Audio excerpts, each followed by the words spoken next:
The stagecoach rattled into Empire City, Nevada on a blistering afternoon in August of 1882, carrying only one passenger who gripped a burned photograph so tightly her knuckles had gone white. Grace Brennan stepped down onto the dusty street with legs that trembled from 3 weeks of travel and a heart that beat harder with each passing second, scanning the crowd of weathered faces for the man she had agreed to marry through letters alone. She wore her best dress, though it was wrinkled beyond repair, and her dark hair had come loose from its pins during the journey, falling in waves around her shoulders. The photograph in her hand was burned along one edge, the face of someone important reduced to ash and shadow, but she could not bring herself to let it go even now. Philip Thorne stood apart from the small gathering of curious townspeople, his broad-shouldered frame leaning against the post outside the general store. He had cleaned up for the occasion, his dark hair still damp from washing, his shirt pressed as well as a bachelor could manage. When their eyes met across the distance, something passed between them that neither could name, something that felt like recognition though they had never seen each other before this moment. He pushed off the post and walked toward her with long strides, his boots kicking up little clouds of dust with each step. "Miss Brennan," he said, removing his hat. His voice was deeper than she had imagined from his careful handwriting, rough around the edges but not unkind. "I hope the journey was not too difficult." "It was long," Grace said, her own voice steadier than she felt. "But I am here now." Philip noticed the photograph immediately, the way she held it like a lifeline, the blackened edge that spoke of fire and loss. His gray eyes flickered to it for only a moment before returning to her face, and he made no comment. He simply offered his arm and said, "The Reverend is waiting at the church if you are ready. Or if you need time to rest and collect yourself, I have arranged a room at the boarding house." Grace looked at him properly then, studying the lines of his face, the weathered skin that spoke of years under the Nevada sun, the slight scar above his left eyebrow. He was older than her by perhaps 8 years, which would put him near 30, and there was a gentleness in his expression that made her feel safer than she had in months. "I would like to rest," she admitted, "if that is acceptable to you." "Of course," Philip said without hesitation. He took her small trunk from the stagecoach driver and guided her down the street toward a 2-story building with a painted sign that read Mrs. Chen's boarding house. The Chinese woman who ran the establishment greeted them warmly and showed Grace to a small but clean room on the 2nd floor. Philip set down her trunk and turned to leave, pausing at the doorway. "Take all the time you need," he said quietly. "This is a big step, and I want you to be certain." Grace watched him go, still clutching the photograph, and felt tears prick at her eyes. She had expected demands, questions, perhaps even anger at her obvious distress. She had not expected kindness. That evening, Philip returned to collect her for supper at the hotel dining room. Grace had changed into a fresh dress and pinned up her hair properly, though she still carried the photograph in the small reticule that hung from her wrist. The dining room was modest but respectable, with checkered tablecloths and oil lamps that cast warm light across the wooden tables. They sat across from each other, and for a while they spoke of simple things. Philip told her about his ranch, about the cattle he raised and the 2 horses he had trained himself. He told her about Empire City, founded only 15 years earlier during the mining boom, now settling into something more permanent as families arrived and businesses took root. Grace listened and asked questions, grateful for the distraction from her own thoughts. She told him about her journey from St. Louis, about the endless prairie and the mountains that rose like walls against the sky. She did not tell him why she had left, and he did not ask. When her hand moved unconsciously to touch the reticule where the photograph lay hidden, Philip simply refilled her water glass and asked if she would like dessert. They were married 3 days later in the small church at the edge of town. Grace wore a simple white dress that the seamstress had worked day and night to finish, and Philip wore a new shirt and vest that made him look almost formal. The ceremony was brief, attended by a handful of townspeople who were curious about the mail-order bride their most eligible bachelor had sent for. When Philip slipped the gold band onto her finger, his hands were steady and warm, and Grace felt something loosen in her chest, some tight knot of fear beginning to unravel. The ranch was an hour outside of town, nestled in a valley where a creek ran year-round and cottonwood trees provided shade. The house was larger than Grace had expected, built of sturdy timber with a wide porch that faced the mountains. Philip helped her down from the wagon and carried her trunk inside, showing her through the rooms with an almost nervous energy. There was a kitchen with a good stove, a sitting room with handmade furniture, and 2 bedrooms upstairs. "I will take the smaller room," Philip said, setting her trunk in the larger bedroom with windows that overlooked the creek. "I want you to be comfortable here, Grace. I want this to feel like your home." Grace turned to look at him, this stranger who was now her husband, who had not pressed her about the photograph or demanded explanations for the shadows in her eyes. "Thank you," she said softly, "for your patience with me." "We have time," Philip said simply. "There is no rush for anything." The days fell into a rhythm. Philip rose before dawn to tend the cattle and horses, and Grace learned the routines of the ranch. She cooked meals that were better than anything Philip had managed on his own, and she began to plant a garden near the house where vegetables might grow before the frost came. They worked side by side in comfortable silence, and in the evenings they sat on the porch and watched the sun set behind the mountains. Grace kept the photograph in a drawer beside her bed, taking it out sometimes when she was alone, her fingers tracing the burned edge. 3 weeks after their wedding, a dust storm rolled in from the east, turning the sky brown and forcing them to seal the windows and doors. They huddled inside while the wind howled and the house creaked, and when a shutter tore loose and began to bang against the wall, Philip went out to secure it. Grace watched from the window, her heart in her throat until he returned, covered in dust but unharmed. She helped him wash the grit from his face and hands, and when he caught her wrist gently and said, "You were worried," it was not a question. "Yes," Grace admitted. "I was worried." Something shifted between them in that moment, some invisible wall beginning to crumble. That night, Grace came downstairs long after they had both retired to their separate rooms. Philip was sitting at the kitchen table, unable to sleep, and he looked up in surprise when she appeared in her nightgown and robe, the photograph in her hand. "I want to tell you," she said, her voice barely above a whisper. "I want you to know." Philip stood immediately and pulled out a chair for her. He sat back down and waited, his hands folded on the table, his expression open and patient. Grace placed the photograph between them. Even in the lamplight, it was difficult to make out the details, the image obscured by the burn damage. But there was enough to see that it had been a family portrait, a man and woman and a young girl. "That was my family," Grace said, her voice trembling. "My father and mother and my younger sister, Lily. The photograph was taken in St. Louis 5 years ago before everything changed." She took a shaky breath. "My father was a good man, a bookkeeper who worked hard and provided for us, but he made a mistake. He discovered that his employer was embezzling from clients, stealing from people who trusted him. My father wanted to do the right thing, so he went to the authorities."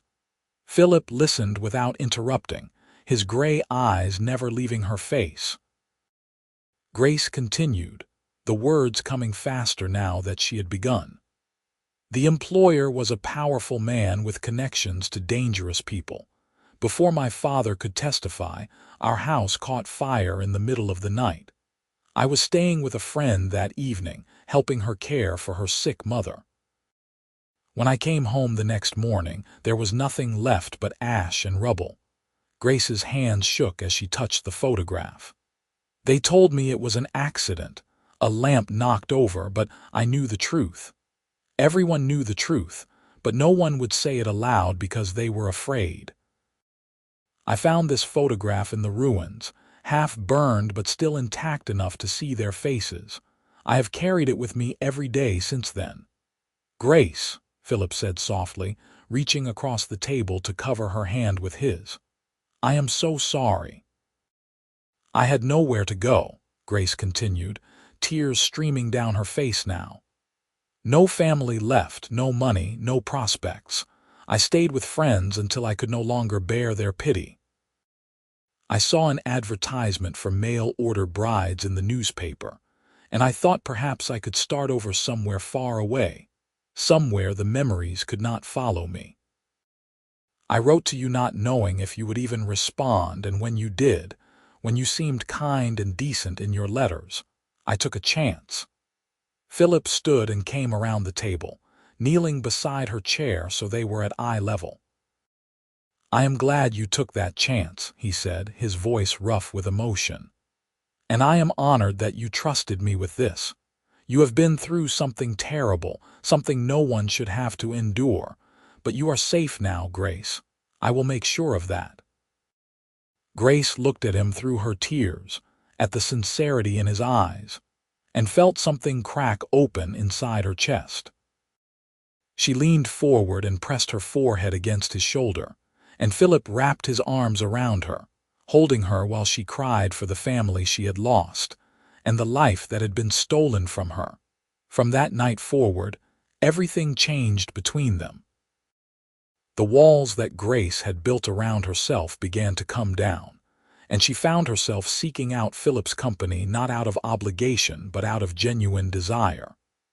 She learned that he had come to Nevada as a young man of 19, determined to make his fortune in the mines. He had worked underground for 3 years, saving every penny, until he had enough to buy land and cattle.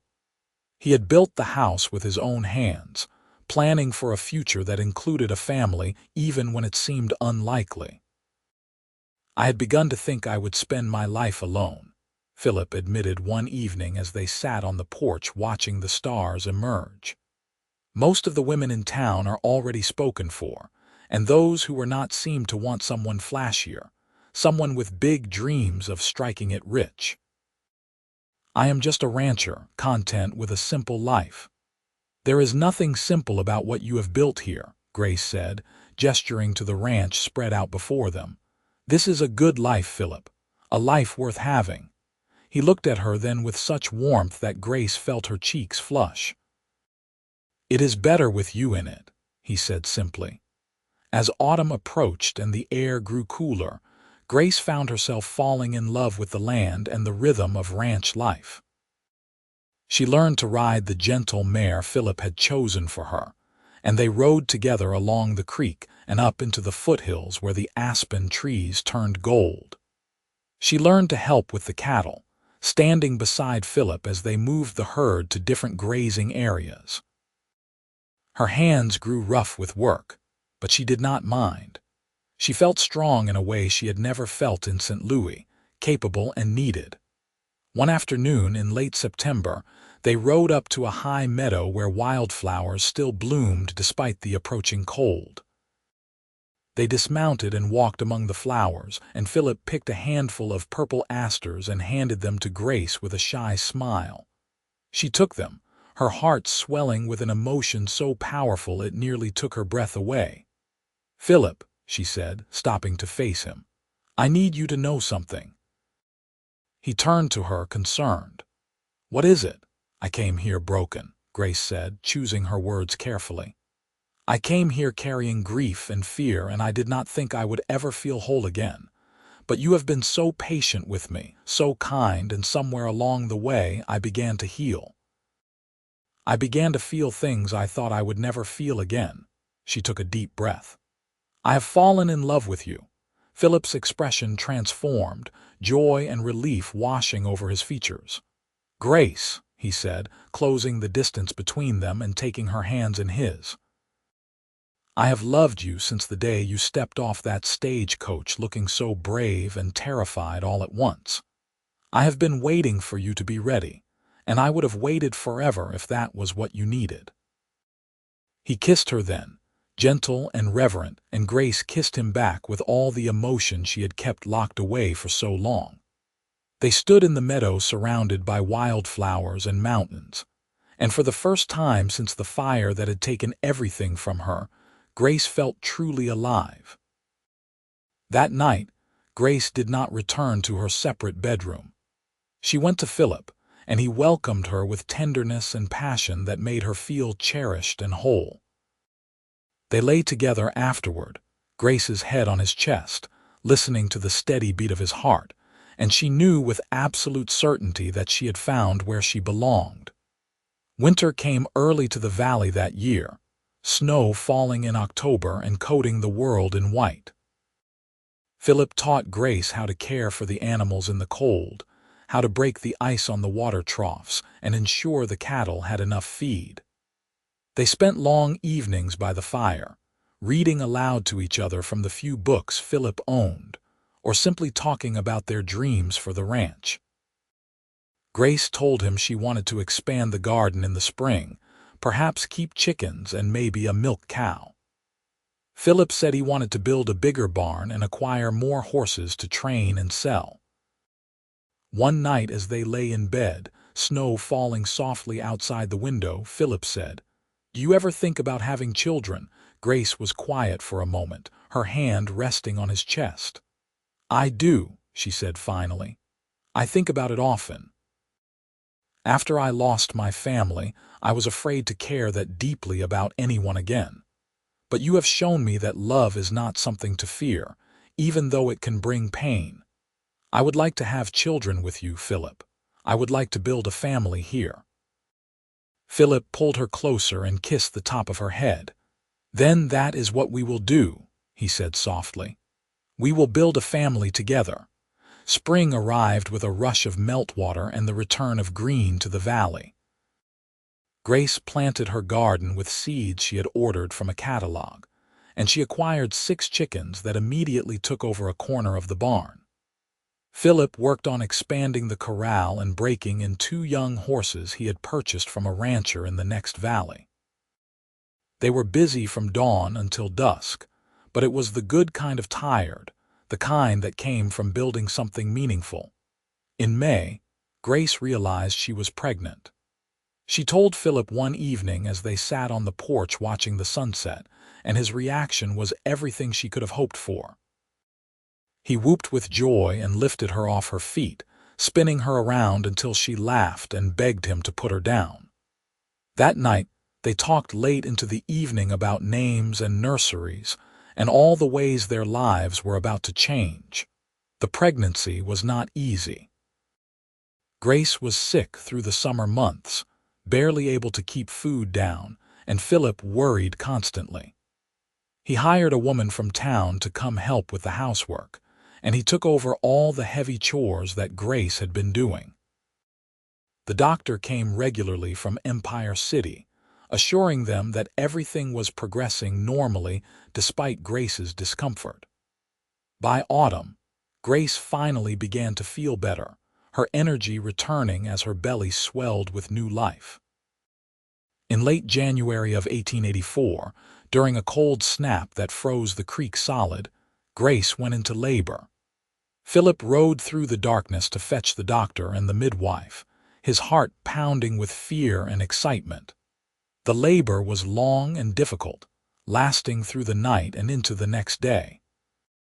Philip stayed by Grace's side the entire time, holding her hand and whispering encouragement, his own fear carefully hidden behind a calm expression. Finally, as the sun set on the second day, their son was born. He came into the world squalling and red-faced, healthy and strong. The midwife cleaned him and wrapped him in a soft blanket before placing him in Grace's arms. Grace looked down at the tiny face, at the dark hair and the eyes that would eventually turn the same gray as Philip's, and felt a love so overwhelming it brought tears to her eyes. "What should we name him?" Philip asked, his voice thick with emotion as he looked at his son for the first time. Grace had been thinking about this for months. "I would like to name him James," she said softly. "After my father." Philip nodded, understanding the significance. "James Thorne," he said, trying out the name. "It suits him." The first years of James's life were filled with joy and challenges in equal measure. He was a fussy baby who did not sleep through the night until he was nearly a year old, leaving both Grace and Philip exhausted. But he was also curious and bright, reaching his milestones early and surprising them constantly with his developing personality. Grace had never known love like she felt for her son, fierce and protective and all-consuming. Philip proved to be a devoted father, taking James with him on small chores around the ranch as soon as the boy could sit up on his own. He fashioned a carrier that strapped to his chest, and Grace would watch from the window as her husband talked to their son while doing the daily work, narrating everything he did as though James could understand. When James was 2 years old, Grace became pregnant again. This time the pregnancy was easier, and in the spring of 1886, she gave birth to a daughter they named Ruth. The little girl had Grace's dark hair and delicate features, and she was a much calmer baby than her brother had been. James was initially jealous of the attention his sister received, but Grace and Philip made sure to include him in caring for Ruth, and soon he was proudly declaring himself her protector. The ranch continued to prosper. Philip's reputation as a horse trainer spread throughout the territory, and he began to receive requests from ranchers as far away as California. Grace's garden expanded each year, and she started selling vegetables and preserves in town, contributing to their growing savings. They hired help during the busy seasons, and the house that had once seemed too large now felt just right with their growing family. One evening in the summer of 1887, Grace stood on the porch watching Philip play with the children in the yard. James, now 3, was trying to imitate his father's stance as Philip showed him how to throw a rope. Ruth sat in the grass nearby, contentedly playing with a wooden horse Philip had carved for her. The sun was setting behind the mountains, painting the sky in shades of pink and gold, and Grace felt such profound contentment that she had to pause and simply take it in. Philip looked up and caught her watching. He smiled and walked over, leaving the children to their play. "What are you thinking about?" he asked, sliding an arm around her waist. "I am thinking about how different my life is now compared to 5 years ago," Grace said, leaning into him. "When I stepped off that stagecoach, I was so afraid. I thought I would never be truly happy again, that I was just going through the motions of living. But you proved me wrong, Philip. You gave me a home and a family and a reason to believe in the future again." Philip kissed her temple. "You did the same for me," he said. "You brought life to this place, Grace. Before you, this was just a house and some land. Now it is a home." "Do you remember the photograph?" Grace asked quietly. "The one I was holding when I arrived." "I remember," Philip said. "I put it away in a trunk in the attic last year," Grace told him. "Not because I wanted to forget my family, but because I realized I was holding on to it as a way of holding on to the pain. I will always carry them in my heart, but I do not need to carry that burned photograph anymore. I have a new family now, a new life, and I think they would be happy for me." Philip held her tighter. "I am certain they would be," he said. "You honor their memory by living fully, by being happy." As the years passed, Grace and Philip's family continued to grow. In 1889, they welcomed another son whom they named Samuel. He had Philip's steady temperament and Grace's curiosity, and he completed their family in a way that felt exactly right. The house was always full of noise and laughter, with children running through the rooms and tracking mud across the floors that Grace had learned to stop worrying about. James grew into a serious boy who loved the ranch and spent every moment he could with his father, learning everything Philip could teach him. Ruth was the peacemaker among the siblings, gentle and kind, with a gift for taming even the wildest horses. Samuel was the adventurer, always exploring beyond the boundaries his parents set, coming home with scraped knees and fantastic stories. Philip expanded the ranch gradually over the years, purchasing adjacent land when it became available and increasing their herds. Grace became known throughout the territory for her preserves and her way with medicinal herbs, and people came from Empire City and beyond seeking her remedies. They were respected members of the community, invited to every social gathering and consulted on matters of local importance. One afternoon in the spring of 1895, Grace stood in her garden planting tomato seedlings while Philip repaired a fence nearby. James, now 11, was out riding the range checking on the cattle. Ruth, 9, was inside practicing her letters, and Samuel, 6, was supposed to be helping his mother but was instead attempting to catch a grasshopper. Grace smiled as she watched him, remembering when James had been that age and just as easily distracted. "Mother," Samuel called out. "Can I go see if there are tadpoles in the creek?" "Stay where I can see you," Grace replied, and Samuel ran off happily. She returned to her planting, her hands working the soil with the ease of long practice. The photograph she had arrived with was long gone from her daily thoughts, though she had told her children about their grandparents and the family she had lost. She wanted them to know where they came from, but more importantly, she wanted them to understand the resilience that had brought her through darkness into light. Philip finished the fence repair and came to stand beside her, watching her work. "Do you remember when you did not know the difference between a weed and a vegetable?" he teased. Grace laughed. "I remember you patiently explaining it to me at least a dozen times before I got it right. You have always been patient with me, Philip." "It has never felt like patience," he said, helping her to her feet. "It has always just felt like love." They stood together in the garden, surrounded by the life they had built, and Grace knew that this was exactly where she was meant to be. The girl who had arrived in Empire City clutching a burned photograph and a heart full of grief had transformed into a woman who understood that happiness could be found even after devastating loss. She had learned that love was not something to fear, but something to embrace, that family could be built as well as born into, and that home was not a place but a feeling of belonging. That evening, the whole family gathered around the dinner table as they did every night. James talked excitedly about the calf he had found born that afternoon. Ruth showed them the new words she had learned to spell. Samuel regaled them with a dramatic retelling of his grasshopper hunt that had everyone laughing.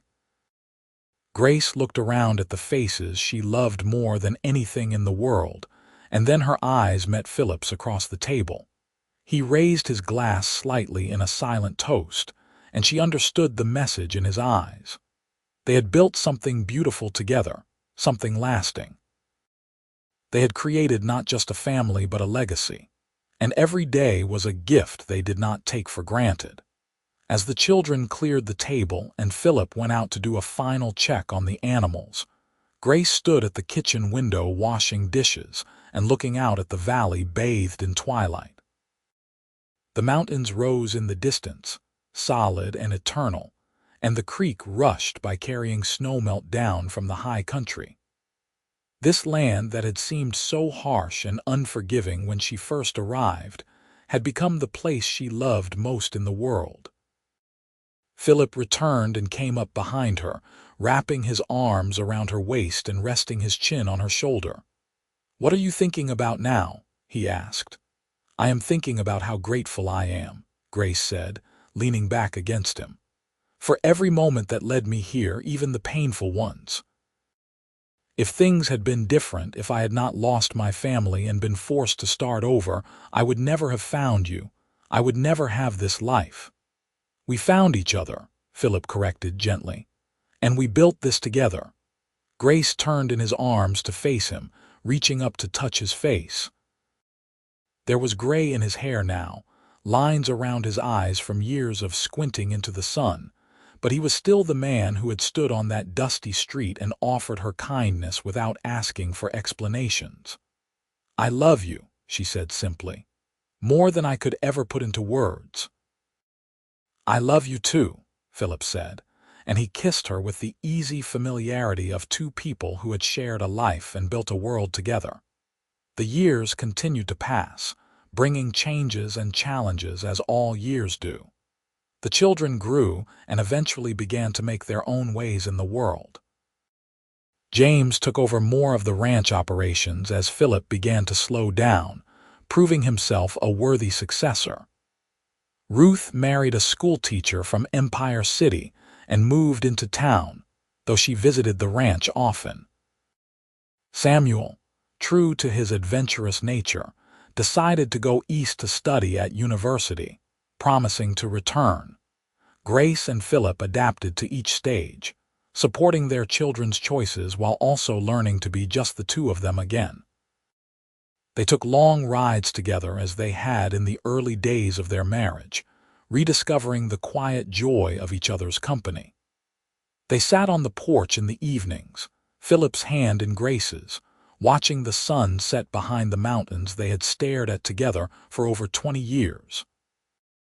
One night, as they lay in bed listening to the wind move through the cottonwood trees, Philip said, "Do you have any regrets, Grace?" She thought about it carefully before answering. "I regret the circumstances that brought me here," she said finally. "I will always grieve for my parents and my sister, and I wish they could have known you and our children. But I do not regret the choice I made to start over. I do not regret answering your advertisement or stepping off that stagecoach or taking a chance on a future I could not see. Everything I have, everything I am grew from that choice." "You were so brave," Philip said, "braver than you probably realized, to have survived what you survived and still be willing to risk your heart again. That took courage." "You made it easy," Grace said. "From the very first day, you made it easy to take that risk. You saw me carrying that photograph, and you never demanded I explain myself. You gave me time and space to heal, and you made me feel safe enough to love again. That was the greatest gift you could have given me." They fell asleep as they had nearly every night for over 2 decades, wrapped in each other's arms, secure in a love that had been tested and had proven unbreakable. On their 25th wedding anniversary in 1907, their children organized a celebration at the ranch. James and his wife brought their 3 children. Ruth came with her husband and 2 daughters, and Samuel made the long journey from the east with his new bride. The house was filled with family and friends, with laughter and music, and the kind of joy that comes from being surrounded by people who love you. Grace stood in the kitchen preparing food with her daughters-in-law and daughter, watching through the window as Philip played with his grandchildren in the yard. He was 55 now, his hair completely gray, but he moved with the same easy confidence he had always possessed. One of the grandchildren, a little girl of about 4, climbed into his lap, and Philip wrapped his arms around her with a gentleness that made Grace's heart swell. "You two are remarkable, you know," Ruth said, coming to stand beside her mother. "The way you love each other, the life you have built together, it has given all of us such a strong foundation." Grace put an arm around her daughter. "Your father is a remarkable man," she said. "He saved me when I did not think I could be saved." "You saved each other," Ruth corrected, echoing what Philip had said so many years ago. The celebration lasted into the evening, with dancing and toasts and stories shared around the big table that Philip had built when they first learned Grace was pregnant with James. When everyone had finally gone home or retired to the guest rooms, Grace and Philip walked out onto the porch to stand under the stars. 25 years, Philip said, shaking his head in wonder. It has gone by so quickly, and yet I can still remember that first day like it was yesterday. You standing there with your trunk and that photograph, looking like you were trying so hard to be brave. I was terrified, Grace admitted, but there was something about you that made me feel like maybe everything would be all right. And you have spent every day since then proving that instinct correct. Philip pulled her close, and they swayed gently to music only they could hear. "Here is to 25 more," he said. "At least," Grace agreed, rising on her toes to kiss him. The ranch continued to thrive under James's management, with Philip transitioning into more of an advisory role. Grace continued her garden and her preserves, though she also began teaching her granddaughters the skills she had learned over the years. They were skills born of necessity that had transformed into art, and she wanted to pass them on to the next generation.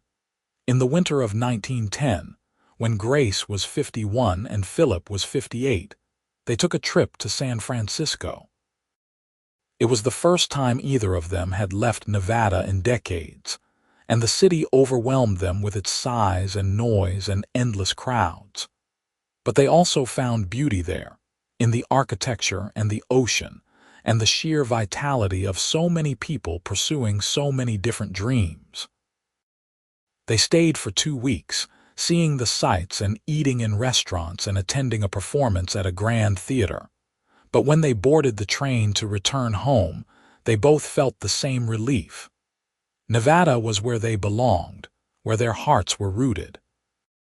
The ranch and the valley and the mountains were not just scenery but part of who they were. As the train carried them eastward, Grace leaned against Philip's shoulder and said, "This was a wonderful adventure, but I am ready to be home." "So am I," Philip agreed. "There is no place I would rather be than on that porch with you, watching the sunset." Grace smiled, thinking about how much had changed since she first arrived in Empire City clutching a burned photograph, and how much had stayed the same. Philip had never asked her to explain that photograph, had simply accepted her silence and waited for her to be ready to share. That patience, that fundamental respect for her pain and her process, had been the foundation everything else was built on. They lived many more good years together, watching their grandchildren grow and welcoming great-grandchildren into the family. They celebrated every milestone and weathered every storm side by side, their love deepening with each passing season. The ranch remained in the family, passing down through generations as a testament to what Grace and Philip had built together. In the spring of 1925, at the age of 66, Grace fell ill with pneumonia. Philip barely left her bedside during those difficult weeks, holding her hand and reading to her, and refusing to accept that their time together might be ending. But Grace's body had grown frail, and even her formidable spirit could not overcome the illness. One morning, with the sun streaming through the bedroom window and Philip holding her hand, Grace slipped away peacefully. Philip buried her in a spot overlooking the valley she had loved so much, beneath the cottonwood trees where they had shared so many quiet moments. The whole family gathered for the service, and there were many tears but also much laughter as stories were shared about the woman who had arrived in Nevada as a frightened mail-order bride and had become the heart of such a large and loving family. James tried to convince his father to come live with him and his family, but Philip refused.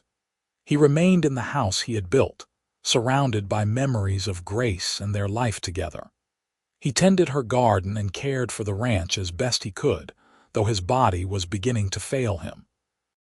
He sat on the porch every evening and talked to Grace as though she were still beside him, sharing his day and telling her about the grandchildren and great-grandchildren who came to visit. 3 years after Grace's death, in the summer of 1928, Philip joined her.